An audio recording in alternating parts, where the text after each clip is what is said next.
I trapped the rivers and streams winding their way to the Missouri River, when the idea of families bringing lives in trunks and wagons was the imaginings of a madman, Davy told Letitia as the two sat at the table in Davy's home, eating the evening meal of stewed rabbit.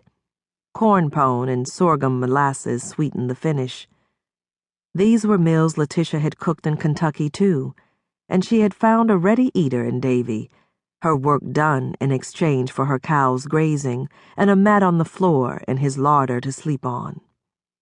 Letitia listened in silence to Davy's Irish lilt as he spoke of 1844 as the wettest spring he'd ever witnessed. It was good that he had land on upper hills to graze his stock and, like everyone else, let his pigs run free. His house sat back from any creeks. He had a good spring for drinking water, and that May they didn't even have to worry about it flowing well enough to water the cows. Water stood everywhere, brown lakes breeding mosquitoes. Davy was a chatting man full of stories. He was an easy man to be around, cheerful. He asked rather than ordered, never made any move to touch her person in demand. He did small things that eased her day, like fixing the coffee in the morning, burning the trash far from the house to reduce the smell. Once, he'd handed her a bouquet of beard tongue, white as a summer cloud and just as delicate. "Thought you'd like a posy." His face burned red from the sun, or perhaps it had been a blush inching up on his cheeks, escaping his gray-tinted red beard. "Spring brings surprises." She had dipped her face into the tiny flowers, not sure what to say next. No one had ever offered her flowers. Her children never lived long enough, and their fathers weren't men who cared for the fancies of a woman. Such kindnesses made her wonder if Davy might have had a wife at one time, someone who, like Letitia, appreciated a gentle conversation over corn pone. She spread butter on a biscuit as the rain came down.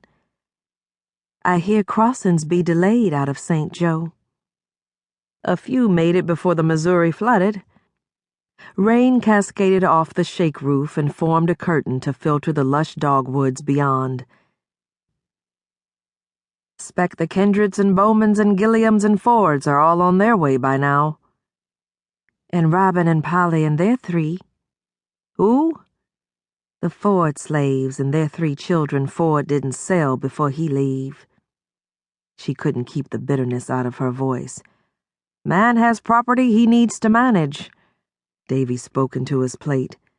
"Costs money to take his own family plus a slave family of 8.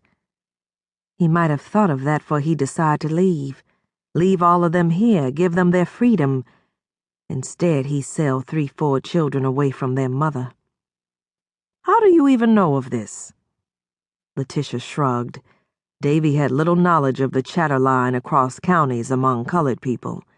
She knew of the Holmeses, who were part of the 1844 train, because the Bowmans spoke of who was going from Howard or Platte, or a dozen other Missouri counties.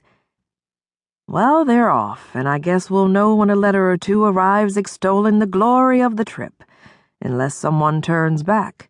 That's always possible. It takes quite a strength to keep going in the face of trial." "A trial? Mr. Bowman's books say the trip like a walk down the cattle path." "A cattle trail through desert and peaks, but we have to keep our tails light so as not to upset the fragile form." "'Spect so," Letitia said. She smiled over fragile form, and also how she'd picked up that shortened word, "spect," from Davy's lingo, sounding American in its clipped always in a hurry way. Now and then a bit of the Irish slipped into his speech, making her wonder how he endured the spit and stir-up against his people the way she did against hers.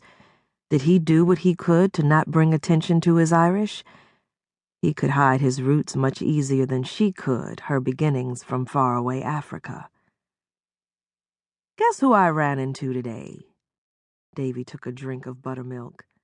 Like the Bowman children, he preferred it, he said.